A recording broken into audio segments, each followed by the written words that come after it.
우리 때 딱 좋았던 것 같은데. 그리고 과탐 3과목 선택해서 성적 반영 2과목만 되도록 생각하는데 뭐 어쩌겠어. 교육과정 계속 바뀌는 거니까 우리가 맞춰야죠. 일단 물질 이동은 최대한 단순하게 좀 접근을 해서 정리를 해두고 넘어갈 건데요. 자, 근본적으로 물질 이동 방식 자체는 두 가지로 나눌 수가 있는데 우리가 그렇게 두 가지 나눴을 때 수동, 수송하고 능동, 수송 이렇게 두 가지로 나눌 수가 있습니다. 근데 단어의 뉘앙스 그대로 받아들여 주시면 돼요. 수동, 수송은 수동적으로 하는 수송인 거겠고 능동, 수송은 능동적으로 하는 수송이겠죠. 근데 이 능동과 수송의 개념이 어느 입장으로 생각하면 되냐면 우리 세포들의 입장을 생각하시면 됩니다. 수동적이라는 거는 약간 세포가 직접 뭘 한다는 소리겠어, 안 한다는 소리겠어? 안 한다는 느낌인 거겠지. 능동수송은 세포가 직접 뭔가를 한다는 느낌이겠지. 그 직접 뭔가를 한다, 안 한다가 뭐야? ATP를 소모하냐, 아니냐로 갈리는 겁니다.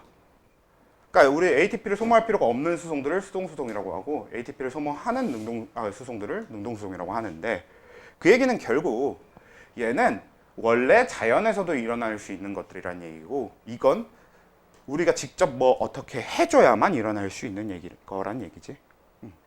그럼 얜 자연에서도 일어나는 물질 이동을 기반으로 하니까 여러분들이 이미 알고 있는 자연에서 그냥 일어나는 물질 이동 방식 뭐 있어요? 네. 수동수송, 그래서 수동수송의 가장 대표적인 게 확산이 됩니다. 이거는 당연히 여러분들 알고 있는 거니까. 그럼 확산의 특징 뭐 있어요? 그치. 고농도에서 저농도로 물질의 이동이 일어난다. 이게 확산의 핵심이란 말이야. 그러니까 그냥 물질이 많은 데서 물질이 적은 데로 이동해. 왜? 원래 그러니까. 그쵸? 물이 많은 데서 물이 적은 데로 이동해. 그러니까 높은 데서 낮은 데로 이동한다던가 이런 일이 발생하는 거잖아요. 그래서 확산이라는 건 그냥 많은 데서 적은 데로, 즉 고농도에서 저농도가 기본이고 이건 당연히 우리가 알고 있는 건데 여기서 이 확산을 좀 나눠봤을 때 확산은 두 가지 확산으로 나뉩니다. 무슨 확산과 무슨 확산? 이건 들어본 적 없을 게 원래 당연하긴 한데 여기서 이제 확산 두 가지가 뭐냐면 안 해. 촉진 확산하고 단순 확산 이라는 걸로 나뉘어요. 근데 일단 이름에서 느껴지는 걸로 좀 알만한 것들을 생각해 봅시다. 촉진 확산하고 단순 확산 이름을 들어봤을 때 어때요? 뭐가 차이가 날 것 같아? 그쵸? 일단 속도 차이가 너무나 날 것 같이 생겨 먹었죠. 누가 더 빠를 것 같아? 그쵸?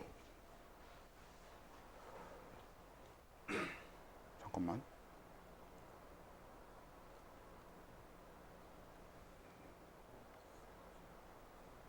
오케이. 줌 땡기는 방법 알아냈어.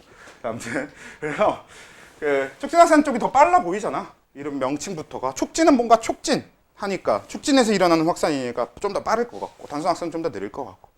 그래서 맞아요. 촉진 확산 쪽이 더 빠르게 일어나는 확산이 맞고 단순 확산 쪽이 좀 더 느리게 일어나는 확산이 맞는데 일단 그 차이는 왜 일어나는 거냐면 단순 확산은 그냥 일반적인 세포막을 통과해서 일어나는 확산을 얘기를 하는데 세포막 중에서도 정확하게 어디냐? 인지질 쪽을 통과하는 확산을 얘기하는 겁니다.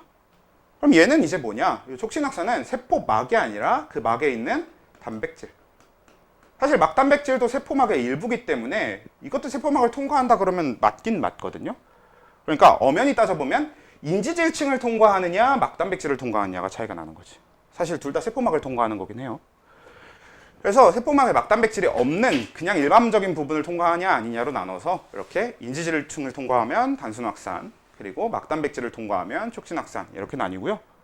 그랬을 때 촉진 확산 쪽이 더 빨라. 근데 이건 얘가 더 빠르니까 빨리 가고 싶은 애들은 이쪽으로 하고 느리게 가고 싶은 애들은 이쪽으로 하고 그런 건 또 아닙니다.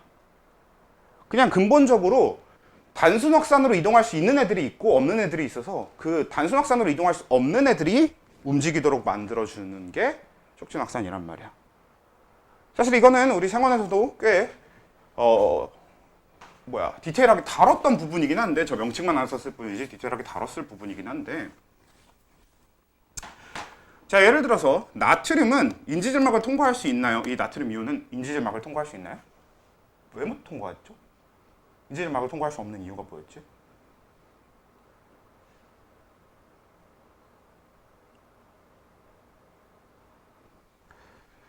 자, 이건 이 물질 자체의 화학적인 성질 때문에 그렇습니다. 이 나트륨 이온이라고 하는 것 자체의 화학적인 성질 때문에 그런데, 자, 얘는 이온이죠.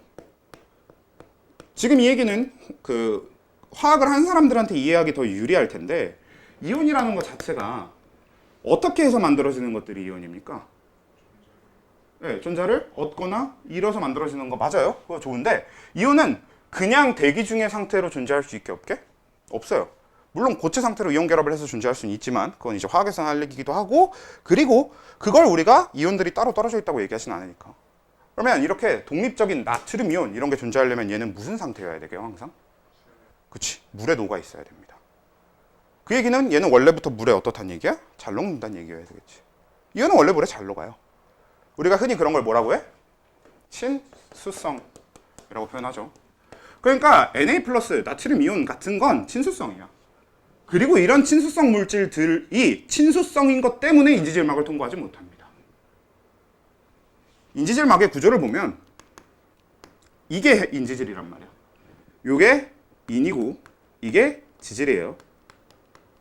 뭐 일단은서 여러분들이 정리할 내용이긴 합니다만, 그래도 여기서 간단하게만 얘기해보면 요 꺾여 있는 걸 우리가 불포화지방산이라고 하고요, 안 꺾여 있는 걸 포화지방산이라고 합니다. 실제로 여러분들이 배우게 될 것 중에 뭐가 있냐면, 불포화지방산하고 포화지방산의 비율에 따라서 세포막의 유동성이 달라져요.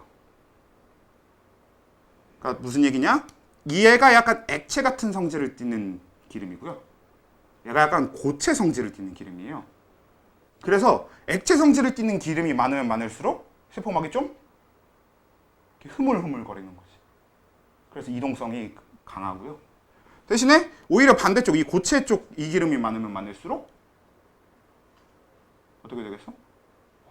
네, 약간 뻑뻑한 그런 느낌이겠지. 흐물거리지 않는 느낌이겠지. 네, 그런 건데, 그거는 이제 인지질 그쪽 파트에서 더 깊게 다루고 거기서 주로 질문할 거니까 일단 넘어가고. 그러면 이렇게 되어 있는데, 이 인이라고 하는 건 PO4 3-, 그러니까 정확하게는 H2PO4-라고 하는 이온으로 되어 있거든요.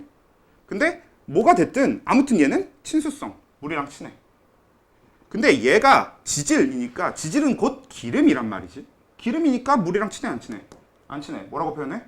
네, 우리 소수성이라고.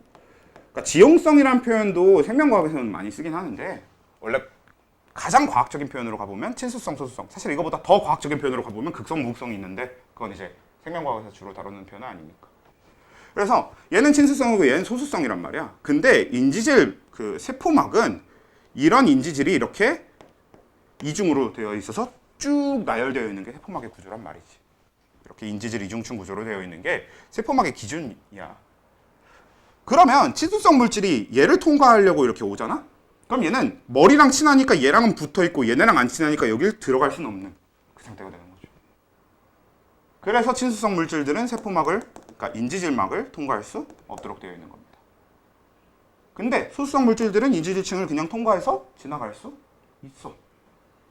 왜? 머리랑 안 친하다고 하더라도 그건 얘랑 못 붙는 이유인 거지. 이 중간 가장 많은 부분, 이 세포막의 제일 많은 부분을 차지하는 여기를 통과할 수 없는 이유가 되진 않잖아. 그래서 여기는 그냥 쓱 통과해서 지나가면 돼. 그래서 단순학사는 그냥 소수성 물질들이 이동하는 경로가 되고요, 촉진학사는 친수성 물질들이 이동 경로가 됩니다.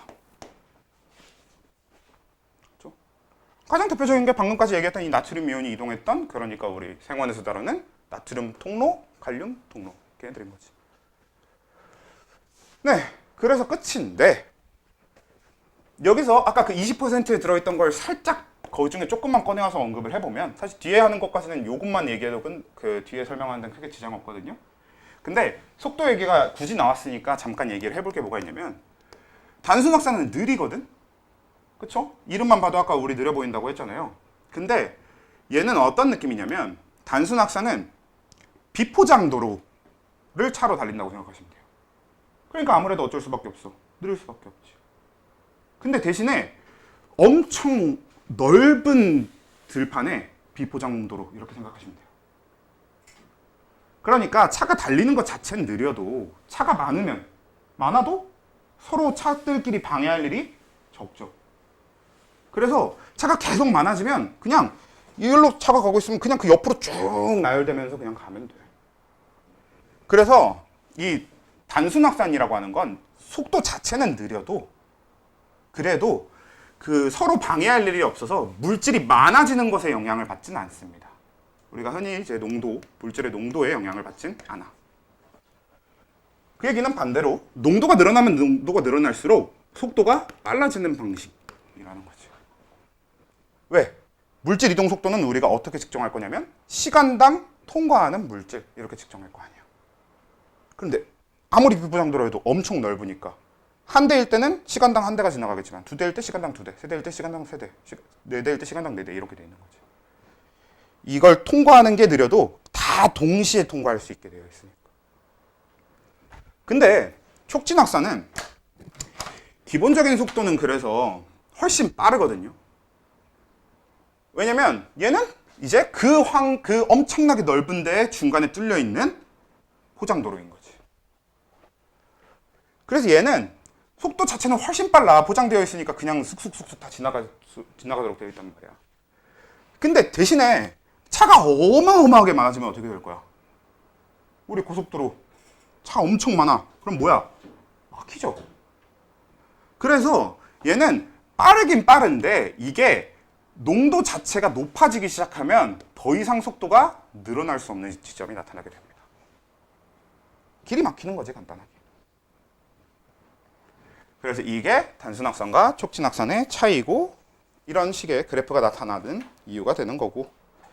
됐죠? 농도가 충분히 올라가면 단순확산이 촉진확산보다 빨라지는 시점이 나올 수 있긴 있는데 그 정도까지 우리가 체내에 물질을 많이 담을 수는 없어서 실제로 존재하는 경우는 아니고 대충 딱 그래프는 저 정도까지만 기억하시면 돼요. 선생님 이거 계속 그리면 얘는 계속 일정한데 얘는 계속 올라가서 이거 역전되는 게 나타나지 않아요? 근데 그걸 생각할 필요가 없다고. 특정 물질의 농도가 우리 몸 안에서 그렇게 높아진다? 그럼 이 사람은 그 전에 죽었을 겁니다. 그래서 신경 쓸 필요 없고요. 그리고 확산 말고 하나 더 있어요. 얘도 사실 명칭만 다를 뿐 일종의 확산이거든. 이 명칭은 얘는 뭘 생각하면 되냐면 우리 이 농도라는 표현에 대해서 좀 생각을 해볼 필요가 있는데 농도는 녹는 쪽인 용질과 그 물질을 녹이는 쪽인 용매의 입장이 좀 달라. 간단하게 생각을 해서 자, 소금물을 내가 2컵을 가지고 있어요. 근데 요 한 컵의 소금물에는 소금이 200g이 들어있고요. 요 한 컵의 소금물에는 소금이 10g이 들어있어요. 이렇게 둘을 비교해봐. 그럼 농도는 어디가 더 높은 거야? 200g 들어있는 쪽의 농도가 더 높은 거죠. 그치? 왜? 우린 보통 평소에 다 그렇게 얘기한단 말이야. 그래서 무조건 이 200g짜리 소금물을 고농도의 소금물로 볼 거고 10g짜리 소금물을 저농도의 소금물로 볼 거거든. 근데 이걸 입장을 한번 바꿔보자. 물의 입장에서는 어때요?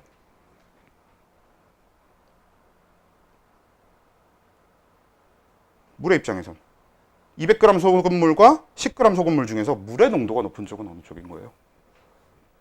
10g짜리지. 그치? 오히려 10g짜리 쪽이 소금보다 물의 비중이 더 높기 때문에 물의 비율이 더 높기 때문에 물의 입장에선 그쪽이 고농도가 된단 말이야. 근데 왜 그 물의 이동은 우리가 얘기를 안 하고 농도를 항상 용질 입장에서만 얘기하느냐. 애초에 자연에서 가장 흔하게 볼 수 있는 이 확산이라고 하는 현상 자체가 용질의 이동을 기반으로 하고 있기 때문에 그래요. 왜냐면 자연에서 물질이 이동하는 이유는 양쪽의 농도를 같게 만들어주기 위함이거든. 사실 그렇잖아. 너네 고기압에서 저기압으로 바람이 부는 이유가 뭐야? 공기가 비어있으니까 빈 공간을 채우기 위해서 공기가 이동하는 거란 말이야. 항상 양쪽을 같게 혹은 어디에 빈 공간이 생기는 바람에 그 공간을 채울 수 있도록 이동하는 게 자연에서의 그 물질의 이동이란 말이야. 그래서 얘도 양쪽의 농도를 같게 만들어주는 게 목표다 보니까 확산은 고농도에서 저농도로 이동하는 걸 기본으로 해요. 근데 그래서 자연에서 일어나는 확산은 항상 자연에서는 그냥 용질이 그냥 확산되는 게 기본으로 하는 건 맞지만 만약에 그 2컵을 한 번에 담아놓고 그 사이에 소금은 이동할 수 없는 막을 쳐둔다면 어떻게 될까요?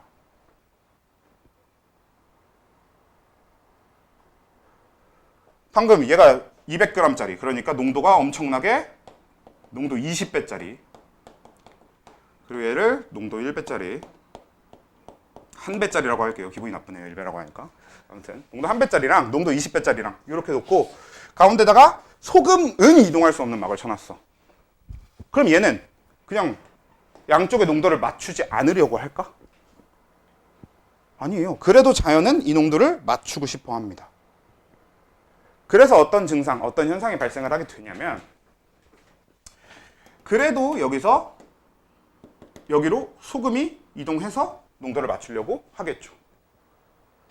그치? 원래대로라면 그렇겠지. 왜냐면 여기가 고농도고 저농도였으니까. 근데 소금은 이동하지 못하게 막혀 있잖아. 그러면 좀 이동하려고 봤더니 소금은 못 이동해. 그러면 얘네 농도를 맞춰줄 방법이 뭐가 있어? 물을 어디서 어디로? 여기서 여기로 이동시키면 되겠죠. 그래서 소금이 이동하려고 했지만 이동하지 못한 방향에 반대 방향으로 물을 이동시켜주면 양쪽의 농도를 맞춰줄 수 있는 거지. 우린 이런 현상을 뭐라고 한다? 삼투라고 하죠.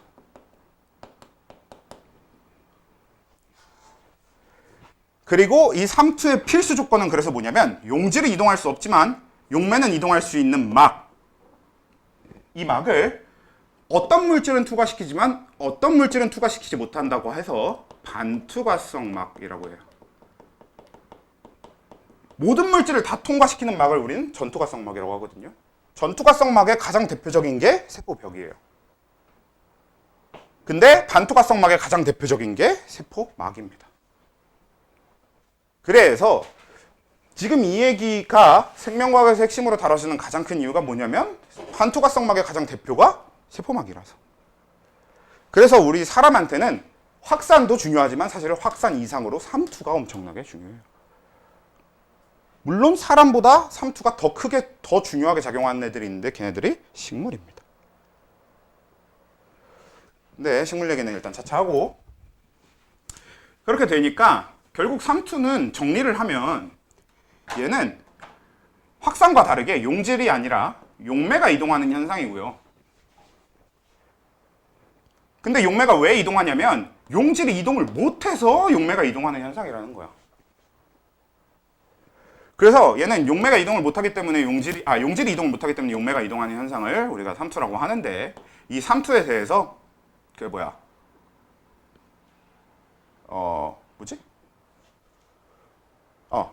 이 삼투는 이 왜 용질이 이동을 못하냐라는 조건이 반투과성 막이라서 그렇다. 반투과성 막이 존재할 경우에 생기는 거다. 근데 이 반투과성 막이 세포막을 얘기하는 거고, 그래서 사실 결론적으로 얘를 적어보면 얘는 저농도에서 고농도로 물질이 이동하긴 합니다. 근데 사실 저건 우리가 너무 지극히 누구의 입장만 생각한 거야. 용질의 입장에서 생각해서 그렇지. 저기선 용질이 이동하니까 용질 입장에서 고농도 저농도였으니까 그렇다 쳐. 근데 밑에 건 이동하는 게 용매잖아. 그러니까 우리 용매 입장으로 생각해보면 사실 그냥 물이 많은 데서 물이 적은 데로 이동하는 거다. 그러니까 에너지는 필요하지 않더라. 됐죠? 네, 생투에서 삼투는 딱 여기까지만 다루면 되는 건 아니고 사실 좀 더 다뤄야 될 게 있는데,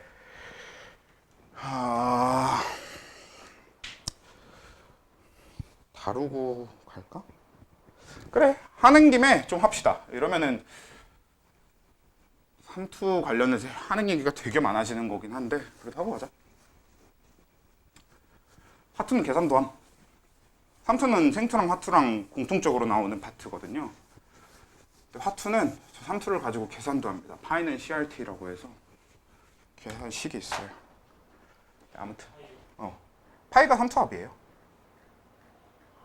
삼투합의 기호가 그냥 파이야. 파이는 CRT라고 하는 게 나오는데, 아무튼 그거는 화투에서는 계산을 할 거면 생투에서 이제 계산까지는 안 하고, 그러면 저 얘기 가지고 우리가 생각해 줘야 될 게 뭐냐면, 저 삼투라고 하는 게 생길 때는 같이 뭐가 만들어지냐면 이 삼투 현상에 의해서 만들어지는 압력인 삼투압이라고 하는 압력이 만들어집니다. 근데 이 삼투압이라고 하는 게 뭔지를 좀 제대로 이해를 해주셔야 돼요. 삼투압이라고 하는 건 자, 삼투압을 측정하는 방식을 한번 얘기를 해보면요. 자, 여기다가 일단 요 가운데 여기 지금 이게 U자관이에요. 위에가 다 뚫려 있어. 근데 상관없이 내가 여기다가 그냥 물을 담아놨어. 그냥 물이야. 그럼 양쪽 높이가 똑같은 게 맞죠. 근데 우리 이거 한 번만 생각해 봅시다. 이거 높이 왜 똑같은데요?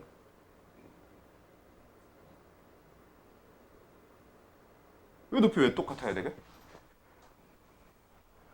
그건 사실 화학 때 주로 하는 거긴 한데 이것도 그래도 한번 생각해 봅시다.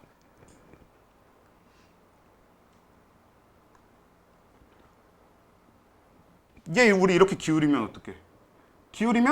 기울여도 똑같죠, 양쪽 높이가? 그럼 대칭이니까는 아니지? 왜 그런 거야?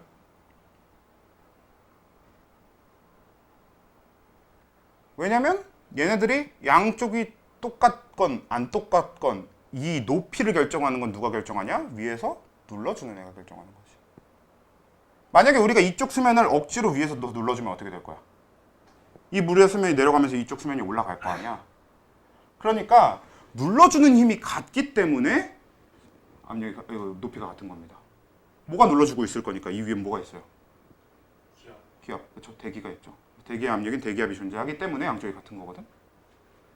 근데 얘가 그냥 물일 때는 그렇다 쳐도 자 얘가 아까 우리 얘기했던 그걸로 합시다. 얘가 뭐 2g 소금 2g이 녹아 있는 상태고 여기에는 소금이 100g이 녹아 있는 상태야. 자 이렇게 되면 누가 농도가 더 높아요? 이쪽의 농도가 더 높지. 근데 여기가 지금 반투성막이야. 소금이 통과를 못해. 그럼 어떻게 돼요? 그치? 삼투 현상이 일어나겠죠. 우리가 방금 다뤘던 대로. 지금 얘가 저농도고 얘가 고농도란 말이야. 근데 물의 입장에서는 여기에 물이 많고 여기에 물이 적은 거니까 만약에 소금이 이동할 수 있었다 그러면 여기 있는 소금이 여기로 이동해서 양쪽의 농도를 같게 만들어주면 되는데 지금 소금이 이동을 못하니까 물이 여기서 여기로 이동해서 이쪽의 수면은 올라가게 될 거고 이쪽의 수면은 내려가게 될 거거든. 근데 사실 이게 수면이 올라간다는 소리는 지금 얘가 뭐를 이겼다는 소리인 거야. 기압을 그만큼 이겼다는 소리인 거거든. 그러니까 실제로 이게 지금 무슨 뜻이 되는 거냐면 그러면 얘는 이렇게 물이 이동하면서 얘가 농도가 그만큼 높아졌잖아요. 얘는 농도가 그만큼 낮아질 거잖아요. 그러면 얘는 지금 대기를 그만큼 이기고 올라간 거구나. 그러면 결국 그 대기를 이길 만큼의 뭐가? 압력이 있었어야 되는 거네.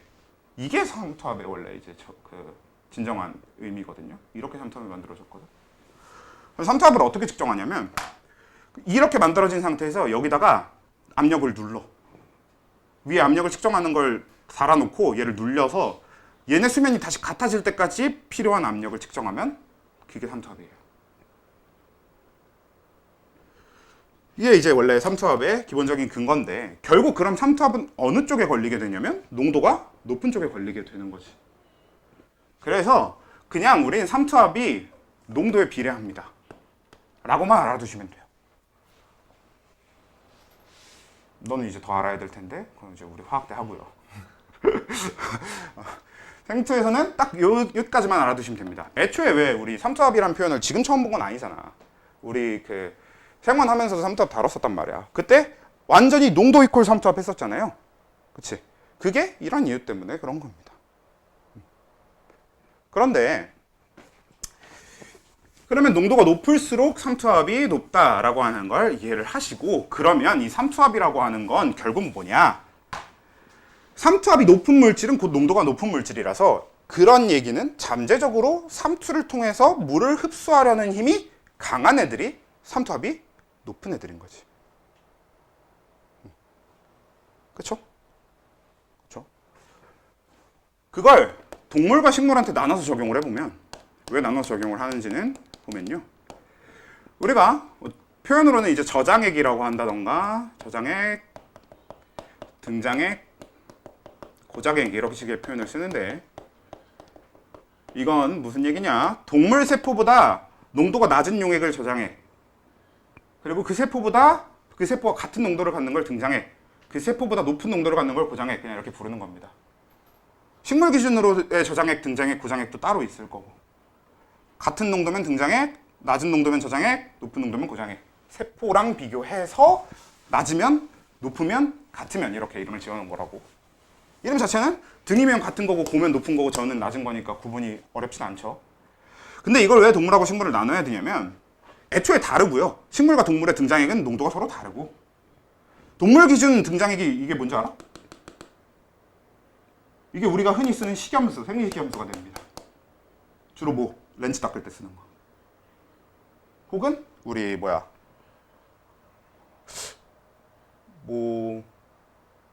그치, 주로 세척할 때 쓰니까. 어디에 쓰든 다 세척할 때 쓰게 되니까. 그런 게 이제 이런 식염수가 되는 건데, 그런 애들이 있어. 탈수가 심하게 나타난 사람들한테는 그냥 물 먹이면 안 됩니다. 계속 탈수 증상이 나타나거든. 소금물을 먹여야 돼. 그리고 체액의 원래 정상 농도랑 같은, 아무튼 그냥 헛소리고요. 꼭 알아야 될 거는, 그럼 동물은 등장액에 넣으면 그냥 동물 세포가 멀쩡한 상태일 거고, 근데 저장액에 넣으면 삼투가 일어나겠지. 그러면 저장액이라는 건 밖에 농도가 더 낮다는 소리니까 밖에서 안으로 물이 막 열심히 들어오잖아. 그러면 동물 세포는 밖에서 물이 들어오면 들어오는 대로 커지겠지. 근데 이게 적당한 저장액이면 그냥 커지고 말 텐데 완전히 농도가 엄청 낮은 저장액이야. 그럼 물이 계속 들어올 거 아니야. 그러다가 세포가 어떻게 돼버리냐면 터져버립니다. 그래서 세포가 터져요. 우리가 그걸 용혈현상이라고 하거든. 근데 이 세포가 터지는 거 용혈현상이라고 하는 건 일단 저장액의 얘기니까 됐고, 그럼 고장액에 넣으면 동물 세포는 어떻게 되냐면 고장액은 농도가 높죠. 그러면 세포 안이 상대적으로 우리 저장액이 될 거 아니야. 그러니까 낮은 농도가 될 거 아니야. 그러면 삼투가 세포 안에서 세포 밖으로 나가겠지, 물이. 그럼 그냥 세포가 이렇게 찌그러집니다. 근데 자, 똑같이 식물세포, 아까 등장액의 농도가 서로 다르긴 다른데 그냥 그 식물세포에 해당되는 등장액에 넣어놨을 때 식물세포는 이런 식으로 해서 좀 그려볼게요. 가운데 이렇게 핵도 있고 뭐 이것저것 다른 세포 소개관들도 갖고 있을 텐데, 근데 얘를 일단 고장액에 먼저 넣으면 고장액에 먼저 넣어도 겉에 네모는 똑같이 이렇게 있고요. 대신에 그 안에 이렇게 되어 있습니다. 자, 이게 뭐냐? 동물한테는 세포벽이 있어요, 없어요? 없죠. 식물세포엔 세포벽이 있어요, 없어요? 있죠. 그리고 세포벽은 굉장히 단단한 성분이거든. 애초에 동물은 세포벽이 필요 없는데 식물은 세포벽이 필요한 이유가 뭐냐면 식물은 운동성이 없기 때문에 자기 몸을 보호할 수단이 따로 존재하지 않아서 세포를 보호할 수단이 필요한 거라면 동물은 운동성이 있고 그렇기 때문에 환경에 맞춰서 이동할 수 있도록 되어 있어서 단단한 세포벽이 필요가 없었던 거고, 그래서 세포벽은 단단하기 때문에 얘가 물이 빠져나가면 세포벽은 바깥에 남긴 채로 세포막이 세포벽으로부터 이렇게 분리돼서 이렇게 안으로 이렇게 찌글찌글해져요. 우리가 이런 현상을 원형질 분리라고 합니다. 이건 왜냐? 원형질이라고 하는 건 세포 안에 있는 여러 가지 기관들 중에서 살아서 뭔가 하는 것처럼 특정 기능을 추가로 갖고 있는 것들. 그러니까 우리가 살아있는 생체기관이라고 할 만한 것들, 그런 걸 원형질이라고 불러요. 뭐 예를 들어서 하나씩 너네들이 알만한 것만 하나씩 얘기해 봅시다. 자, 미토콘드리아 뭐 하죠? 세포 호흡을 하겠죠. 엽록체는 뭐 하죠? 광합성을 하겠죠. 핵은 뭐 하죠? 네, DNA 합성을 한다던가 DNA 보관하고 있어서 이것저것 하는 게 있겠지. 그런 식으로 얘네들은 다 하는 기능이 있지. 그리고 세포막은 뭐 하죠? 물질을 이동시키는데, 물질 이동이라고 하는 거는 뭔가 살아서 뭔가 하는 기능이 아니지 않나요는 세포막에 하는 물질 이동은 확산 삼투도 있지만 밑에 능동수송처럼 뭘 해야 되는 물질 이동도 있단 말이야. 그러니까 세포막도 살아있는 세포 도기가이네. 근데 세포벽은 뭐 하죠? 그냥 지켜요. 그냥 바깥에 있는 벽입니다. 그래서 세포 바깥에 있는 그냥 벽이라서 세포벽이 살아서 뭔가를 한다가 아니에요. 실제로 세포벽은 우리가 알고 있는 생체 구조로 되어 있는 게 아니라 단순한 유기물 덩어리예요. 세포를 지키도록 만들어져 있는. 1단원에 나오는 표현 그대로 써보면 셀룰로스로 되어 있는 그냥 유기물 덩어리입니다. 유기물 벽이에요. 그러니까 살아서 뭔가를 하는 기관이 아니란 말이야, 세포벽은. 그래서 세포벽 같은 걸 우린 후형질이라고 불러요.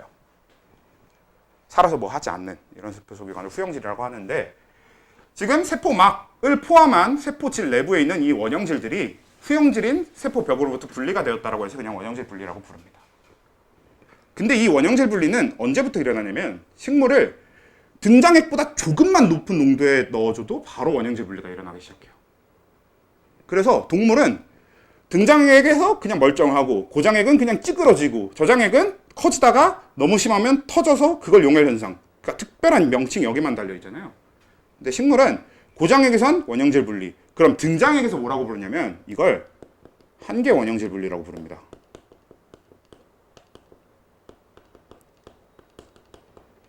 왜냐면 이것만 넘어도 바로 원형질 분리가 시작되니까 이게 원형질 분리가 일어나기 직전의 한계 지점이 되는 거예요. 그럼 얘를 저장액에 넣으면 어떻게 되냐? 저장액에 넣으면 안에 세포막이 늘어나야 되지.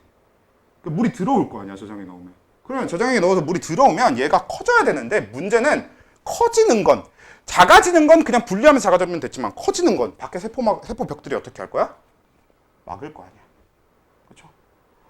그래서 막아주기 때문에 얘는 들어오는 만큼 그냥 커질 수 있도록 되어 있는 게 아니라 밖에 세포벽이 약간 빵빵해지긴 빵빵해지는데 세포벽이 그걸 약간 막아주는 이런 상태에 놓여져 있게 되고요. 그걸 우리가 이제 팽윤 상태라고 부릅니다. 그리고 얘는 아무리 저장액에 넣어도 어차피 최대로 늘어날 수 있는 부피가 정해져 있어요. 그걸 우린 팽윤 상태의 최대 팽윤 상태 이렇게 부르거든요. 이렇게 정리를 해보면 동물은 그냥 어차피 못 버티면 터지면 그만이야. 약간 그런 개념이라면. 왜냐면 동물은 애초에 그럴 만한 환경에 우리가 들어갔어. 그럼 어떻게 하면 돼? 그 세포가 터지고 우리가 죽을지도 모르잖아. 그럼 어떻게 해? 나오면 되지. 근데 식물은 못 나오잖아. 그래서 식물은 나올 수 없는 대신에 애초에 세포가 터지지 못하도록 막고 있는 게 있는 거다. 대신에 그래서 이런 팽윤이라고 하는 상태가 놓여져 있게 되고 아무리 저장액에 들어가도 최대로 커질 수 있는 최대 팽윤 상태라고 하는 최대치가 정해져 있게 된다. 결국은 이제 밖에 있는 세포벽에 탄성 한계치만큼만 늘어날 수 있도록 되어 있는 거거든. 근데 이게 왜 중요하냐? 식물은 보면요. 야, 이제 그래프, 사실 이 그래프를 하고 가려고 저 얘기까지 한 건데 이건 그냥 애초에 이 물질 이동 단원에서 제일 핵심이 되는 그래프 하나만 짚어주고 가려고 본 거예요. 지금까지 이 내용을. 이게 삼투 그래프가 되게 중요한데 이 식물의 삼투 그래프가 일단 Y축은 압력이에요. 뭐 삼투압으로 딱 정해져 있는 게 아니라 그냥 압력입니다. Y축은. 그리고 X축은 식물 세포의 부피인데 상대값이야. 그래서 뭐냐면 원래 식물 세포가 등장액에 있을 때의 부피와 같을 때를 1로 놓고 그거보다 커지면 1보다 큰 숫자를, 그거보다 작아지면 1보다 작은 숫자를 부여한다 라는 뜻입니다. 그래서 1인 지점을 기준으로 했을 때 1보다 낮은데 들어가면 식물 세포가 1보다 적은데, 그러니까 부피가 1보다 작아져. 그러니까 부피가 작아졌다가 되려면 고장액에 들어갔다는 얘기죠. 그래서 요 그래프를 기준으로 했을 때 식물 세포가 지금 내가 그은 게 1이에요. 1.0 잡아놓으면 1보다 작은 이쪽 구간이 고장액 구간이고요. 그리고 1보다 큰 이쪽 구간이 저장액에 넣었을 때의 구간이라고 생각하시면 되는데 이렇게 잡았을 때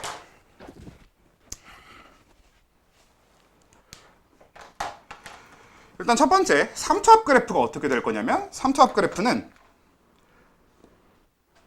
이렇게 됩니다. 당연한 얘기지. 왜? 고장액에 넣으면 물을 뺏기잖아. 물을 뺏기면 세포 내부의 농도가 어떻게 돼? 높아지는 거지. 그럼 삼투압이 커지는 거죠. 반대로 저장액에 넣으면 물이 들어오잖아. 물이 들어오면 세포 내부의 농도가 어떻게 돼? 낮아지잖아. 낮아지면 삼투압이 낮아지는 거죠. 그래서 지금 이 하얀색이 삼투압 그래프인데 삼투압 그래프는 이렇게 생겨 먹었어요. 근데 동물이라면 저 삼투압 말고 다른 게 존재하지 않는데 식물은 이제 여기에 무슨 압력이 추가로 존재하냐면 이 1.0일 때부터 시작해서 이렇게 오는 그래프가 이렇게 존재를 해요. 지금 빨간색으로 표시한 이거는 일단 명칭이 팽압입니다. 이게 뭐냐면 우리 풍선을 입으로 불다가 처음엔 공기가 잘 들어가지. 근데 이게 커지면 커질수록 점점 어떻게 되지? 불기가 슬슬 어려워지지. 이유가 뭐야? 풍선이 늘어나는 바람에 반대로 그 풍선이 그 공기를 밀어내는 힘이 생기니까 우리가 풍선 안에 공기를 넣기가 어려워지는 거란 말이에요. 그렇게 탄성을 가진 물질들은 원래대로 돌아가려는 힘, 그러니까 탄성력이 존재하기 때문에 그 내부에 있는 물질들을 다시 밖으로 밀어내서 자기가 원래대로 돌아가고 싶은 성질을 갖는단 말이야. 그래서 그냥 그 자기가 늘어났으면 안에 있는 물질들도 누르는 압력이 만들어져요. 그건 식물세포 벽도 마찬가지라서, 그래서 물이 들어와서 팽윤 상태가 되면 식물세포 벽이 다시 안에 있는 물질을 밀어내려고 누르는 팽압이라고 하는 압력이 생기는 겁니다. 오케이? 그리고 그 팽압은 팽윤 상태일 때만 만들어질 수 있으니까 이 저장액에 들어가 있을 때만 만들어지는 압력이 되는 거죠. 그리고 이게 왜 중요한 거였냐면, 그래서 결론적으로 이 식물세포가 진짜로 수분을 얼만큼 흡수할 수 있는가를 결정하는 게 이 삼투압과 팽압이라서 그래요. 그래서 삼투압과 팽압의 결과 식물세포가 수분을 흡수할 수 있는 수분 흡수력이 결정이 되고, 그 수분 흡수할 수 있는 힘, 수분을 흡수할 수 있는 정도가 이 차이만큼 이렇게 만들어지는 거지. 그래서 좀 더 앞으로 당겨 할 걸 그랬나? 아니, 얘를 좀 더 여기까지 오고 여기서 갈라지도록 합시다. 그럼 되겠지. 이렇게. 그래서 이렇게 수분 흡수력이 결정이 되는데, 결론적으로 이 수분 흡수력, 식물이 수분을 흡수할 수 있는 정도는 삼투압 빼기 팽압이고요.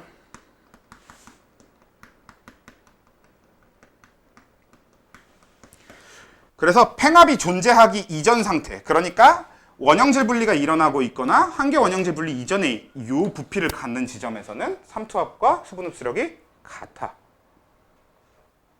근데 원형질 분리가 끝나고, 그러니까 한계 원형질 분리점 이후로 해서 팽윤 상태가 지속되는 동안, 팽윤 상태가 나타날 때로 가보면, 이때는 팽압이 만들어지면서 내가 실제로 이만큼 흡수하고 싶은데 팽압이 방해하고 있기 때문에 그 차이만큼만 수분을 흡수할 수 있어가 되는 거죠.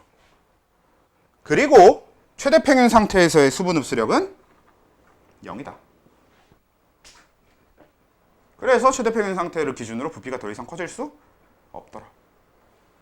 저 그래프가 3투에서 되게 중요한 그래프라서 잠깐 짚고 넘어간 거고요. 그럼 우리는 하던 거 계속 해봅시다. 뭐 이렇게 하면 3투에 대한 거는 아예 그 남은 20번까지도 끝났어. 사실 지금 3투 설명한 것 가지고 너네 그 학교 시험 문제에 있는 것들은 다 풀 수 있는 내용은 다 설명은 다 한 거고, 3투 설명은 아예 끝났고, 밑에 능동수송 얘기를 해보면, 능동수송은 최대한 간단하게 얘기하고 지나갈 건데, 원래 능동수송은 이제 3가지가 있습니다. 그래서 능동수송에 해당되는 것 중에 첫 번째가 능동수송이고요. 두 번째가 세포 외 배출이라는 거고요. 세 번째가 세포 내 흡수라고 해서, 이 세포 내 흡수가 한 번 더 나눠서 식세포 작용과 음세포 작용 이렇게 나뉘게 되는데, 얘네들은 그냥 암기에 가까운 내용 쪽에 해당됩니다. 그리고 사실 세포의 배출은 여러분들한테 이미 내가 설명을 한 적이 있어요. 생활할 때. 세포의 배출이 뭐냐면 신경전달 물질 분비하는 과정이죠. 시냅소포 안에 신경전달 물질 들어있었고, 걔가 세포막이랑 합체하면서 세포막이 바깥으로 열려가지고 물질 분비하던 그거 있지. 그게 세포의 배출입니다. 그럼 세포 내 흡수는 뭐냐면 정확하게 그 반대로 하면 돼요. 밖에서 물질이 와. 그래서 세포막에 붙어. 그럼 세포막이 안으로 이렇게 움푹 파들어가요. 그리고 세포막이 바깥에가 닫혀. 그리고 요만큼을 떼서 세포 안으로 이렇게 그냥 가져오는 거지. 이런 방식으로 만들어지는 게 세포 내 섭취거든요. 그리고 그 세포 내 섭취, 세포 내 흡수라고 하는 게 일어날 때 그 싸서 가져온 물질이 고체면 식세포, 액체나 기체면 음세포, 이렇게 나뉘는 거거든. 근데 어차피 우리 이거는 요거보다 디테일한 뭐 추가적인 게 필요하다고 하면 사실 끝났어. 방금 설명이 끝난 거나 다름없는데, 근데 필요하다고 하면 학교에서 들으시고, 능동수송은 이미 작년에 디테일하게 다 가르쳐 드렸단 말이야. 뭐였어요? 능동수송 쭉 봅시다. 능동수송 일단 나트륨 칼륨 펌프 생각하시면 되는 거잖아요. 여러분들이 알고 있는 사실은 뭐야? 일단 뭐를 써? 네, ATP를 쓴다. 첫 번째 ATP를 써요. 두 번째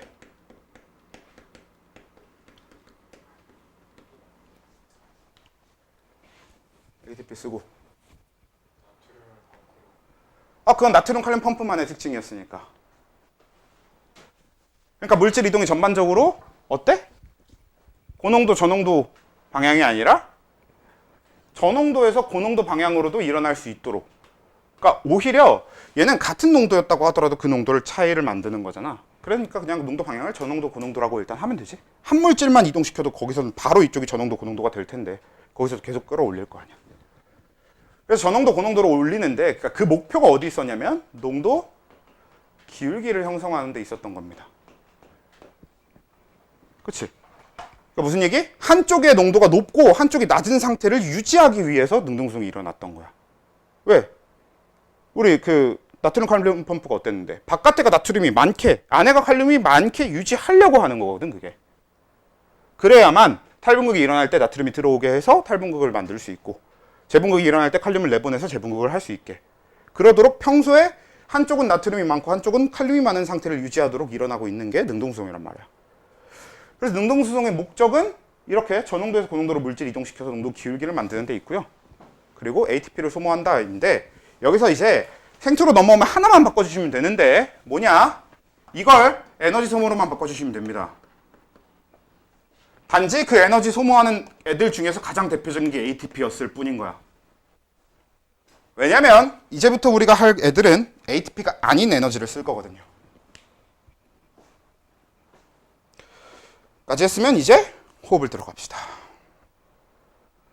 호흡 들어가려고 앞에 밑밥을 깔고 있었던 거고 사실 호흡 설명 조금 하다가 또 효소 얘기를 해야 되긴 하거든. 근데 그래봤자 조효소란 얘기 정도를 제외하면 딱히 할 얘기 없으니까 효소는 일일이 얘기할 건 없을 거고 해봅시다.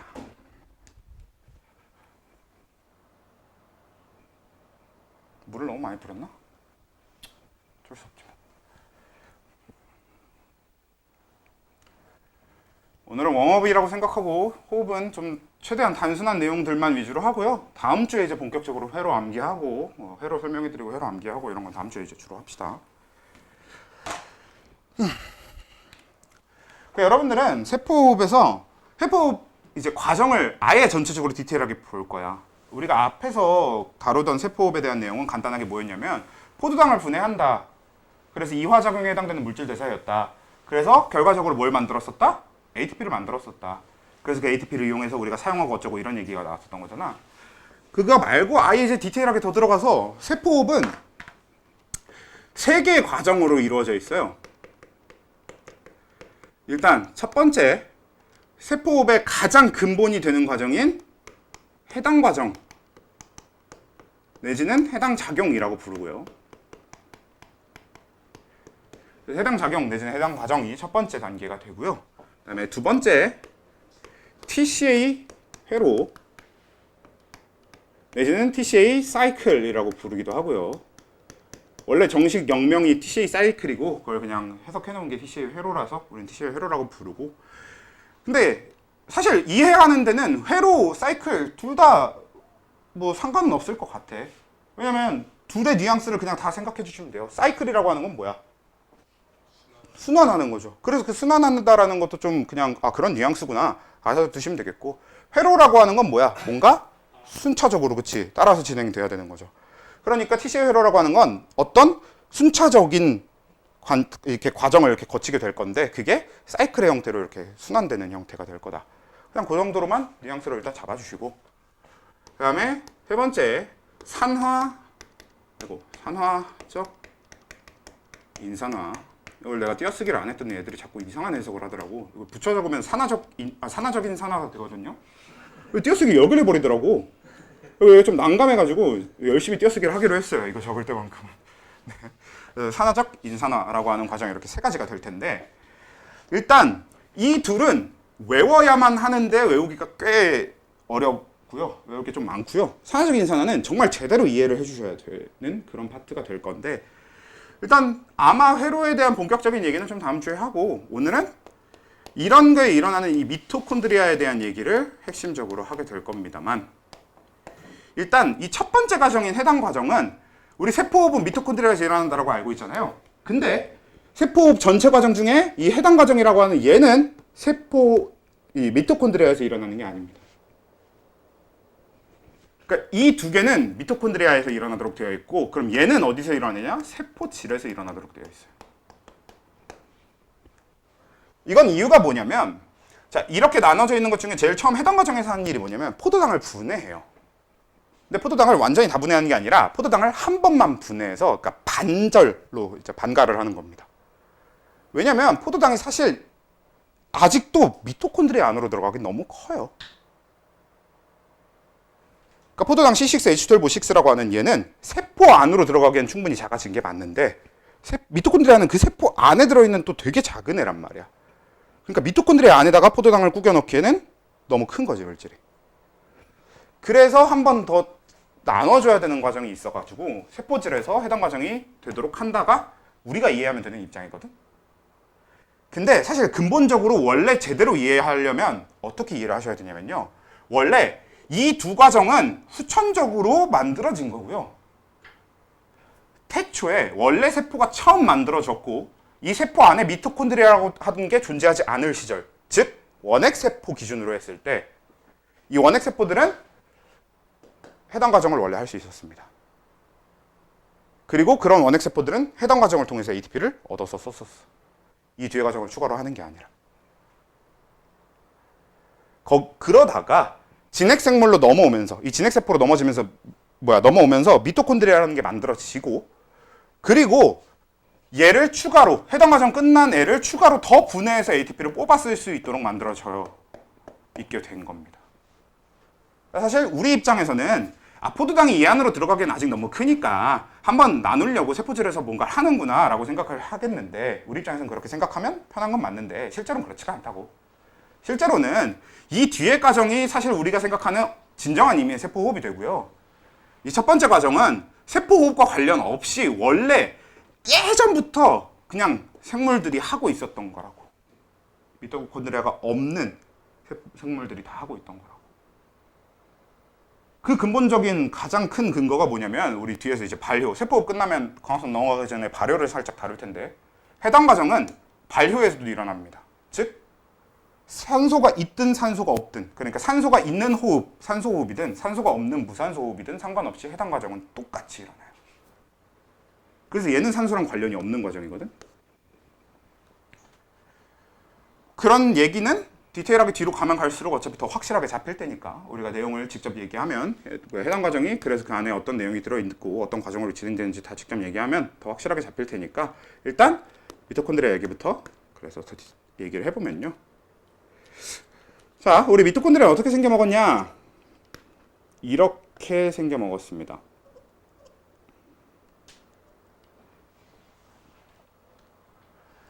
여기서 중요한 게 요거랑 요게 둘 다 막이에요. 그것도 어떤 막이냐면 인지질 막입니다. 그러니까 뭐 세포막이랑 동일한 성분이야.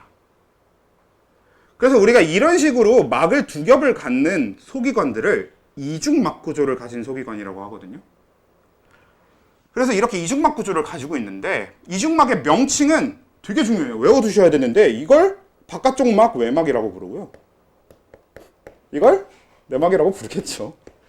네. 외워는 두셔야 되는데 뭐 별건 아니고, 외막 내막 이렇게 나뉘고요. 별거 아니지. 근데 이거보다 조금 더 중요한 게, 이제 내막이 이렇게 쭈글쭈글한 구조로 되어 있잖아. 이 내막의 구조 형태, 그러니까 이 쭈글쭈글한 형태에 대한 표현입니다. 이 형태를 크리스타라고 해요. 우리가 내막은 크리스타 구조를 가지고 있다, 이렇게 표현을 하는 거지. 찌글찌글한 구조를 가지고 있다, 크리스타 구조를 가지고 있다고 하는데, 이렇게 내막이 크리스타 구조를 갖게 되면서 어떤 게 생기냐면, 외막하고 내막 사이에 엄청나게 넓은 공간이 생기게 되거든.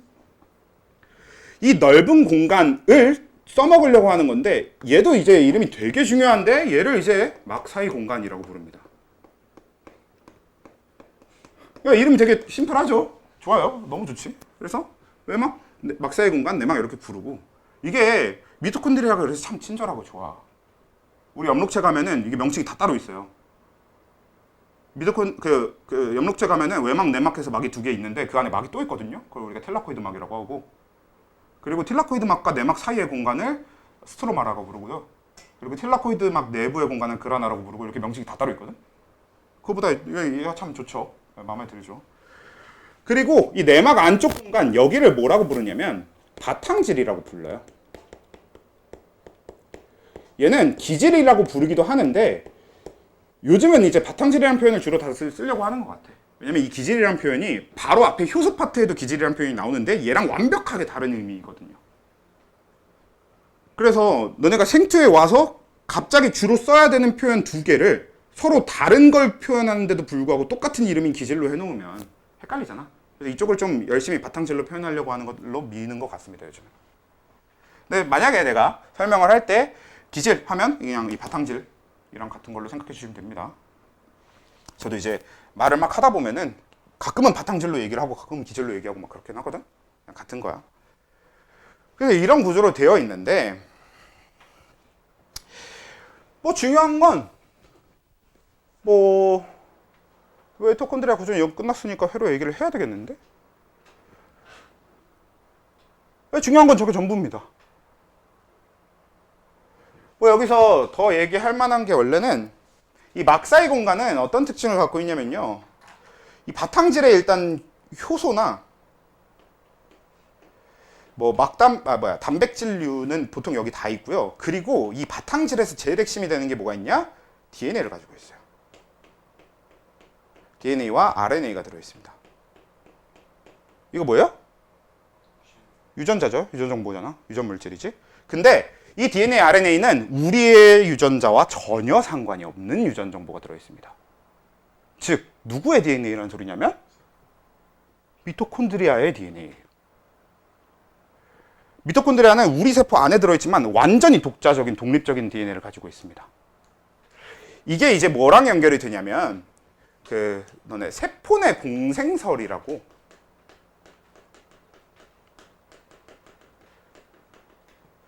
아까 우리 원핵 생물 때도 이런 미토콘드리아가 없을 때도 해당 과정까지는 했었다. 근데 얘가 지금 우리가 알고 있는 우리의 세포, 그러니까 미토콘드리아 이런 게 있는 진핵 세포가 되는 그 과정이 되면서 저 밑에 과정도 하게 됐다. 미토콘드리아가 생겨서. 이런 얘기를 했잖아. 그 원핵 세포와 진핵 세포의 인화 과정을 설명하는 설이 두 개가 있어요. 그게 막함입설과 세포 내 공생설이거든요. 그 중에서 막함입설은 굳이 안 다룰 거예요.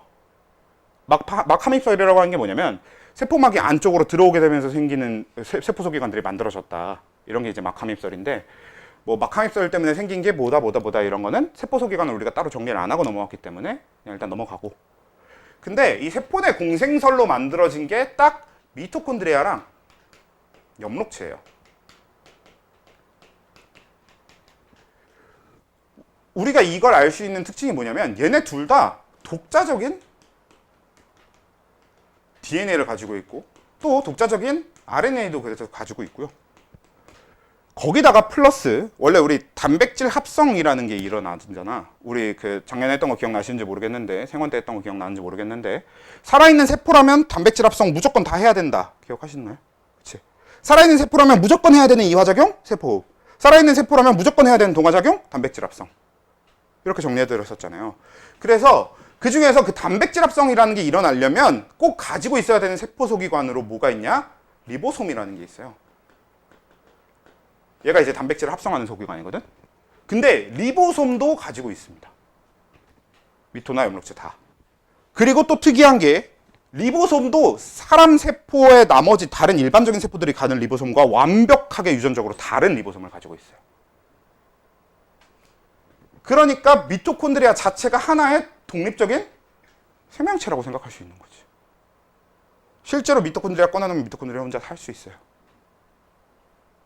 사는데 필요한 물질 기본적인 것만 공급해주면.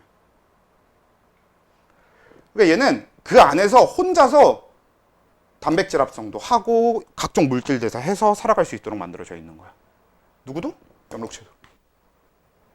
그래서 우리는 그걸 근거로 얘네들이 원래는 세포 밖에 있었던, 얘는 호기성 세균, 산소를 좋아하는, 그래서 산소로 뭔가를 해먹는 애였고, 얘는 산소가 아니라 CO2로 유기물을 만들 수 있도록 만들어진 독립적인 세포들이었는데, 독립적인 미생물들이었는데, 얘네들이 등치가 큰 세포 안에 공생을 하게 되면서 들어와서 살게 되면서 미토콘드리아 염록체가 만들어졌다라는 게 세포 내 공생설이에요. 그 근거가 첫 번째 독자적 DNA, RNA, 두 번째 독자적인 리보솜으로 독립적인 물질 대사를 함. 세 번째, 막이 두 겹인데 바깥쪽 막은 우리의 세포 막이랑 똑같은 구성 과정, 그러니까 구성 성분으로 되어 있다면 안쪽 막은 우리 막과 다른 막으로 되어 있습니다. 인지질 막으로 되어 있는 건 맞는데 거기에 껴져 있는 이것저것 다른 단백질들이 우리가 가진 것들과는 성질이 달라요. 그래서 얘가 세포 내로 공생해서 들어오는 과정 중에 이 세포막을 뚫고 들어올 수는 없으니까 바깥에 우리 세포막이 한번 둘러싸는 과정을 통해서 세포 안에 들어와 살게 됐구나. 이게 세포 내 공생설이에요. 오케이? 그랬을 때 방금 얘기한 이런 것들이 다 여기 이 바탕질 쪽에 들어있게 되는 거지.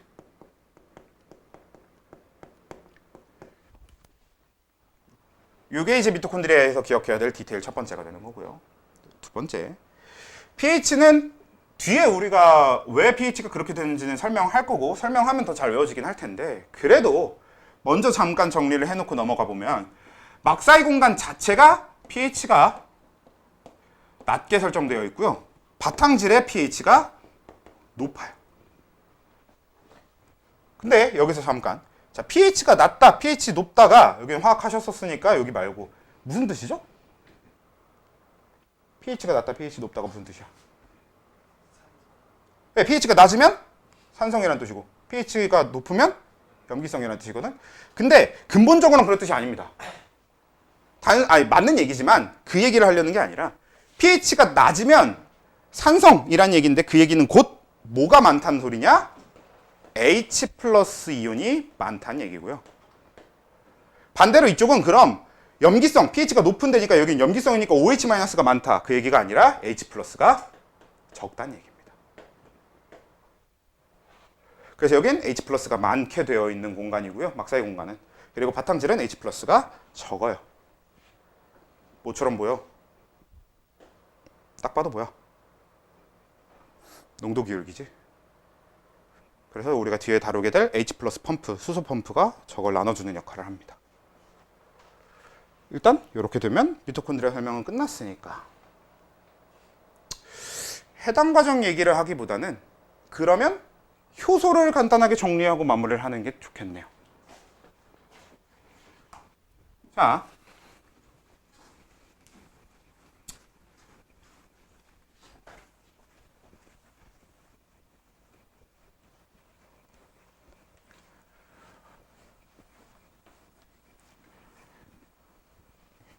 효소 얘기를 해보면요. 자, 효소는 뭘로 되어 있죠? 네, 좋아요. 효소는 단백질로 되어 있습니다. 그리고 효소는 왜 중요한 물질이에요?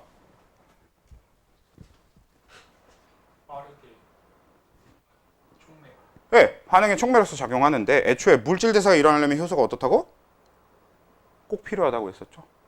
우리 몸에 효소 없이 일어나는 물질 대사는 없습니다. 사실 절대 없냐? 그건 아닌데 적어도 우리가 세건생투를 다루는 내에서는 효소 없이 일어나는 물질 대사가 없다고 생각하시면 되겠고 그래서 절대 안 일어난다고 대답해도 돼요. 문제에서도 만약에 효소가 없이 물질 대사가 일어날 수 없다. 그냥 동그라미 치시면 됩니다. 효소 없이 일어나는 물질 대사는 우리가 배우는 것 중엔 절대 없고요. 전체 그 여태까지 알려진 물질 대사를 다 따져봤을 때도 효소 없이 일어나는 물질 대사는 아예 한 손가락 안에 꼽기 때문에 그냥 절대 없다라고 봐도 무방할 정도예요. 그래서 효소라고 하는 건 물질 대사가 일어나기 위해서 꼭 필요한 애라서 단백질로 되어 있고 뭐고 뭐 이런 걸 알아내게 되는 건데 방금 얘기한 것처럼 얘는 촉매야. 그래서 얘가 어떻게 촉매로서 작용하고 그래서 그게 어떻게 되고 뭐 어쩌고 이거는 효소 단원에서 주로 할 내용이니까 거기서 하는데 우린 지금 효소 구성을 보려는 겁니다. 왜냐면 실제로 효소 구성에서 단백질로 되어 있는 부분이 있는 건 사실이고 대부분 단백질로 구성되어 있지만 단백질로 되지 않은 부분도 있어요. 우린 그걸 이제 나눌 수가 있는데 우리가 흔히 알고 있는 효소는 단백질로 되어 있다 에서 그 단백질로 되어 있는 부분이 효소 전체적인 몸체를 만들게 됩니다. 전체적인 형태를 만들게 돼요. 우리가 그런 전체적인 형태를 뭐라고 부르냐면 주효소 부분이라고 얘기합니다. 자, 효소라고 하는 건 촉매, 그러니까 반응을 돕도록 되어 있는데 효소가 반응을 돕도록 되어 있는 방식이 어떻게 되어 있냐? 효소는 이런 식의 특정 모양을 갖고 있게 되고요. 그리고 이 효소가 반응을 돕도록 만들어진, 그러니까 이 효소가 작용하도록 만들어진 물질들은 정확하게 이 효소에 결합할 수 있도록 되어 있습니다. 이런 식으로 해둘까요? 이렇게. 이런 느낌으로 정확하게 결합할 수 있도록 만들어져 있어요.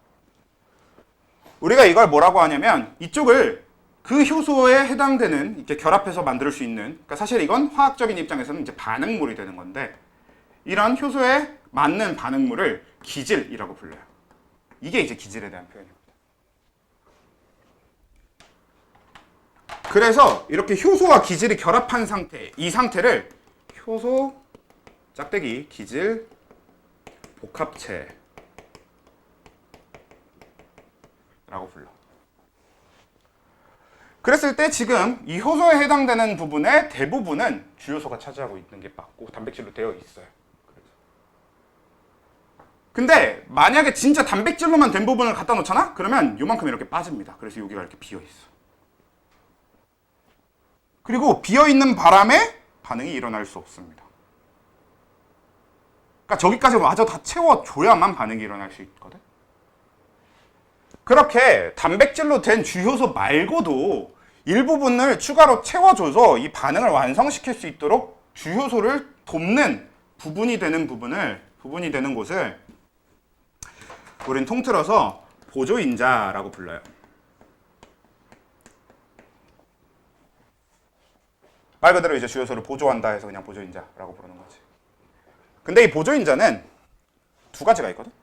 근데 두 가지가 있든 뭐가 됐든 일단 얘는 비단백질입니다. 단백질은 일단 아니고. 그러면 뭘 것 같아? 한번 생각을 좀 해봅시다. 단백질이 아니어도 이미 여러분들이 알고 있는 물질 중에 하나거든. 그럼 후보를 좀 추려보자. 자, 근본적으로 우리한테 꼭 필요한 영양소들을 좀 데려와 보면 필수 영양소 중에 에너지를 만드는 데 쓰게 되는 에너지원으로 우리가 언급하는 게 뭐가 있죠? 네, 탄수화물, 단백질, 지방. 그 중에서 단백질은 이미 주요소고 그러면 보조인자 쪽은 아닐 거니까 단백질 탈락이죠. 그러면 탄수화물이나 지질일까?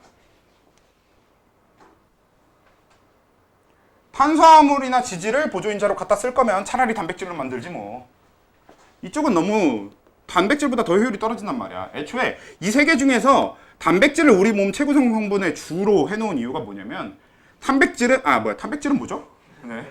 탄수화물은 당장에 우리가 에너지를 꺼내 쓰기 너무 좋은 효율로 되어 있고요. 지방은 에너지를 저장하기에 너무 높은 효율을 보이기 때문에 얘는 에너지 저장의 고효율을 보이고 이건 에너지를 사용할 형태로 가장 고효율을 보이기 때문에 이들은 사용의 주 목적을 가지고 있는 데에 비해서 얘는 최고성 성분으로 써먹는 거란 말이야. 그러니까 얘를 안 쓸 건데 얘네들을 쓸 일은 없으니까 이거 다 탈락이고요. 그럼 얘네 말고 또 중요한 거 꺼내보면 물이 있지. 아무리 봐도 저건 물은 아니겠지. 물 가지고 여기다 끼워 넣을 거면 이게 얼음이어야 될 거 아니야. 좀 이상하잖아요. 그렇죠? 우리 체온이 막 0도 이런 게 아니니까. 그럼 물 탈락. 뭐 있지 또? 우리한테 중요한 무기염류. 또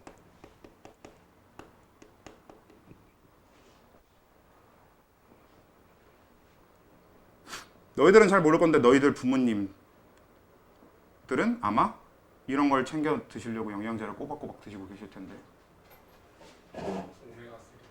그런 게 이제 무기염류랑 뭐를 주로 표현하는 게 되는 거냐면 오메가3는 뭐의 전고 물질이냐면 비타민.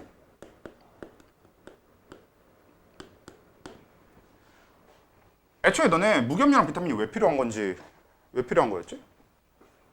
그런 건 배우지 않았어? 옛날에 혹시 기억이 날지 안 날지 모르겠는데 물론 여러분들이 중학교 내용을 거의 모르겠지만 그래도 혹시 기억이 날지 모르겠는데 비타민이 없으면 비타민 비타민이 모자랄 경우에 우리 몸에선 비타민 결핍증이 나타나요.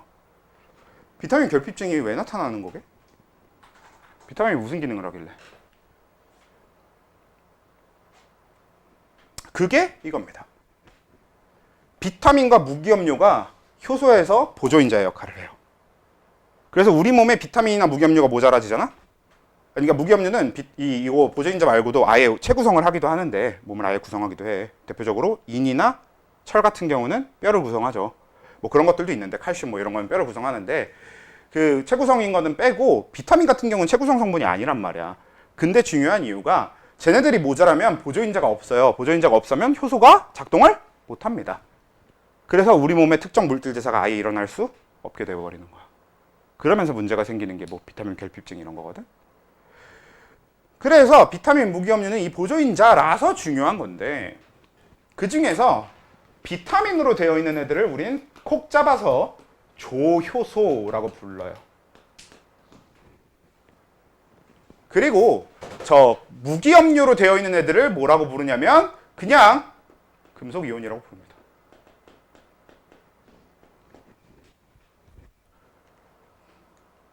어차피 비금속 음이온 쪽은 여기 와서 쓰일 게 없으니까 양이온 쪽만 다 여기 쓰이거든요. 근데 얘는 표현이 그때그때 달라요. 금속 이온으로 쓸 때도 있고 아니면 아예 그냥 무기염료 그대로 쓸 때도 있고요. 원래는 이게 옛날 명칭이라서 좀 조심스럽긴 한데 보결족이라는 명칭이 있었어요. 너 혹시 보결이 뭔지 알아? 우리 흔히 대학교에서 사람 뽑을 때 100등까지 뽑아야 돼서 100등을 뽑아놨는데 앞에 2명이 입학을 못하게 된 거야. 그래서 2명의 추가 인원이 생겨서 2명을 추가로 뽑았어. 그런 인원들한테 보결이라고 부릅니다. 떼워주는 역할을 하는 걸 주로 이제 보결이라고 부르는 거지. 그래서 보결족해서 이렇게 주효소의 빈 부분을 이 효소의 빈 부분을 떼워준다고 해서 보결족. 그러니까 이름 자체가 원래 기능을 제대로 담고 있게 만들어진 명칭이었는데 요즘 잘 안 쓰긴 합니다. 이 보결족이라는 표현은. 근데 왜 안 쓰는지 모르겠어.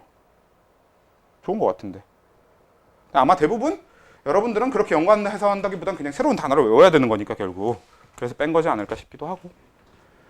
아무튼 그래서 조효소는 이제 비타민으로 되어 있고요. 이런 것들로 되어 있는 것도 마찬가지로 이제 보조인자가 될 수 있는데 이건 명칭은 이제 그때그때 다르지만 결국은 다 무기염료, 즉 금속 양이온을 얘기하는 표현입니다. 근데 이건 이런 게 존재하는구나만 알고 있으면 되고요. 어차피 우리는 이 효소를 주로 다루게 되는 파트가 뒤에 호흡, 그리고 그 뒤에 광합성, 그리고 그 뒤에 유전 이쪽에서 효소 얘기를 계속 하게 될 거거든. 그 호흡에 쓰이는 효소들과 광합성에 쓰이는 효소들과 그리고 뭐 DNA 합성, RNA 합성, 단백질 합성에 쓰이게 되는 이런 효소들만 알게 될 거예요. 근데 그런 효소들은 공통적으로 다 비타민을 조효소로 갖게 됩니다. 그러니까 이 조효소 쪽을 이제 보조인자로 갖게 되는 효소들이 와서 쓰이게 되는 거지. 그래서 우리는 주로 기억해야 되는 쪽은 이쪽인데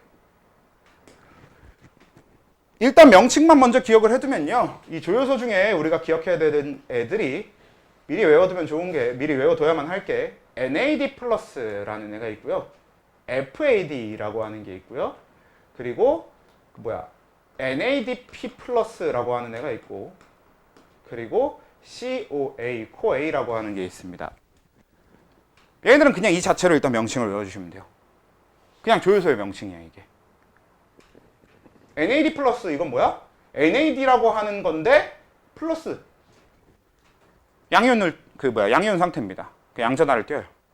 NAD 플러스라는 게 있고 그러니까 전자를 잃은 상태로 존재하는 거고 FAD 이것도 이제 비타민으로 이루어진 그냥 조효소인데 얘는 전하를 띄진 않는다. 그래서 얘네 둘이 이제 호흡에서 쓰일 거고요.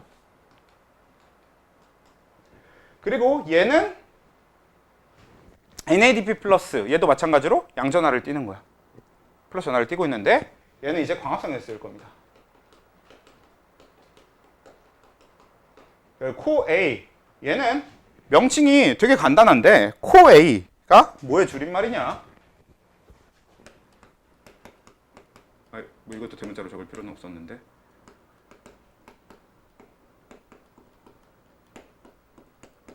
거든요. 엔자임이 뭐지? 효소죠. 코가 붙으면 뭐가 되게?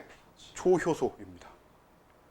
그래서 코A는 코엔자임 A의 줄임말인데 코엔자임 A는 조효소 A란 뜻이에요. 한글로 쓰면 그냥 조효소 A인 건데 그래서 이렇게 코A 얘도 이제 호흡 S입니다.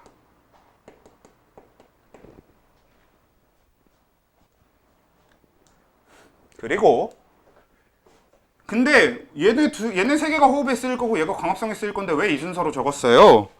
이 순서로 적은 이유는 이쪽에 주요소까지 해갖고 전체적인 효소의 입장을 봤을 때 위에 세 개는 탈수소 효소의 조효소고요. 아래 코 A 얘는 탈탄산 효소의 조효소입니다.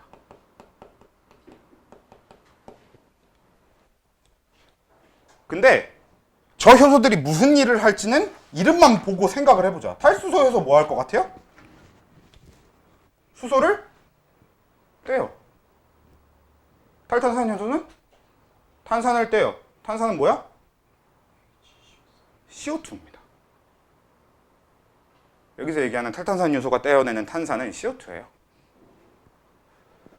그래서 탈수소 효소는 수소를 떼어내는 효소일 거고 탈탄산 효소는 탄산이 이제 CO2라는 것만 좀 생각해 주시면서 이산화탄소를 떼어내는 효소가 될 거고요. 이걸 미리 한 번에 외워두는 게 편한 게 앞으로 우리 회로를 외울 거란 말이야. 이 뒤에 이제 요걸 하면서 뭐야 지웠구나. 해당 과정 뭐 TCA 회로 이런 걸 하면서 회로를 외울 거란 말이야. 그럴 때 어디에 효소가 쓰이는지를 따로 외우지 말고 회로를 그냥 전체적으로 외워버린 다음에 뭐가 나오면 무슨 효소가 쓰였는지를 그냥 따로 적용을 해주는 게 편하겠지. 안 그러면 매 과정마다 여기에는 이 효소와 이 효소가 쓰이고 여기에는 이 효소와 이 효소 이러고 있기가 좀 그래서 되게 많이 쓰이거든요 얘는. 그래서 CO2가 튀어나온다 탈탄산 효소가 쓰인 거고요. 수소가 튀어나온다 탈수소 효소가 쓰인 거고. 호흡은 전 과정 통틀어서 6번의 탈수소 효소가 쓰이는 과정이 존재하고요.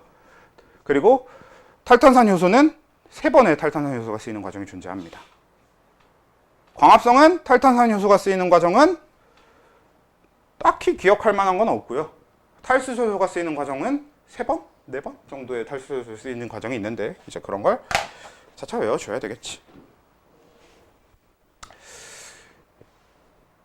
일단 그래서 오늘 우리 첫 수업은 러프하게 한 요 정도까지가 될 것 같고요.